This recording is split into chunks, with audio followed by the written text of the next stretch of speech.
ഇടുക്കി മുള്ളരിങ്ങാട് കാട്ടാന ആക്രമണത്തിൽ കൊല്ലപ്പെട്ട 22കാരൻ അമർ ഇലാഹിയുടെ ഖബറടക്കം മുള്ളരിങ്ങാട് ജുമാ മസ്ജിദിൽ നടന്നു. പ്രത്യേക പ്രാർത്ഥനകൾക്ക് ശേഷമായിരുന്നു ഖബറടക്കം. പുലർച്ചെയോടെയാണ് പോസ്റ്റ്മോർട്ടം നടപടി പൂർത്തിയാക്കിയ അമറിന്റെ മൃതദേഹം ബന്ധുക്കൾക്ക് കൈമാറിയത്. അപകടത്തിൽ 10 ലക്ഷം രൂപ ധനസഹായം നൽകുമെന്ന് വനമന്ത്രി AK ശശീന്ദ്രൻ അറിയിച്ചിരുന്നു.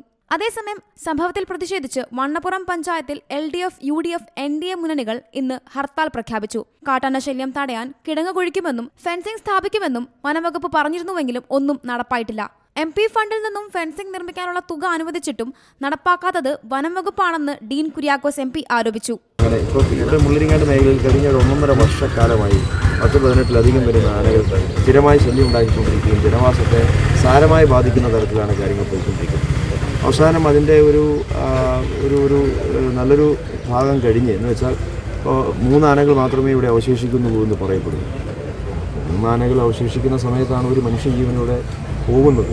എന്തെങ്കിലും പ്രശ്നം ഉണ്ടാകുമ്പോഴേ നടപടിയെ പറ്റി ആലോചിക്കേണ്ടതെന്നാണ് മന്ത്രി ചോദിച്ചത്. അപ്പോൾ അങ്ങനെ അത് ജനങ്ങളെ കൊഞ്ഞനെ കുത്തുന്നതിന് തുല്യമല്ല.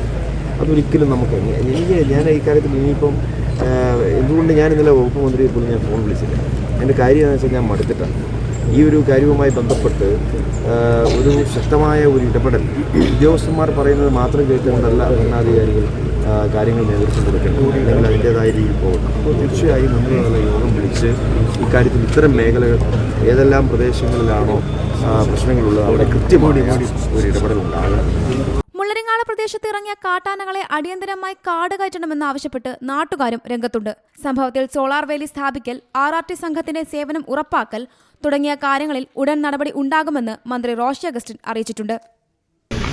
ഈ ഒരു പ്രദേശത്തെ ഈ വിഷയത്തിന്റെ രൂക്ഷതയും ഇവിടെ അത്തരം കാര്യങ്ങൾ ഗൗരവപൂർവമായി നടന്നിട്ടില്ല എന്നുള്ള ബോധ്യവും കാണുന്നു.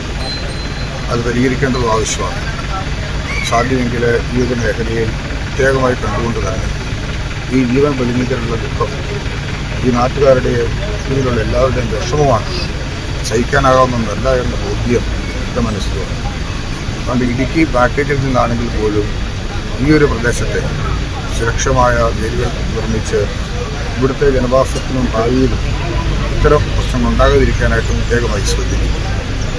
ഞായറാഴ്ച ഉച്ചയ്ക്ക് 3 മണിയോടെയാണ് കാട്ടാനയുടെ ആക്രമണത്തിൽ മുള്ളരിങ്ങാട് സ്വദേശി അമർ ഇലാഹി മരിക്കുന്നത്. തേക്കിൻകൂപ്പിൽ പശുവിനെ അഴിക്കാൻ പോയപ്പോഴായിരുന്നു ആക്രമണം. കൂടെയുണ്ടായിരുന്നയാൾ ഓടി രക്ഷപ്പെട്ടു. അമർ ഇലാഹിയെ തൊടുപുഴ താലൂക്ക് ആശുപത്രിയിൽ പ്രവേശിപ്പിച്ചുവെങ്കിലും മരണം സംഭവിക്കുകയായിരുന്നു. വീടിനടുത്തുനിന്നും വെറും 300 മീറ്റർ മാത്രം അകലെയായിരുന്നു അമറിനെ കാട്ടാൻ ആക്രമിച്ചത്. C Malayalam news, Idukki. പുതിയ വാർത്തകളും വിശേഷങ്ങളും ഇനി വിരൽ തുമ്പിൽ. എല്ലാ ഡിജിറ്റൽ പ്ലാറ്റ്ഫോമുകളിലും ഇപ്പോൾ സി മലയാളം ന്യൂസ് ലഭ്യം.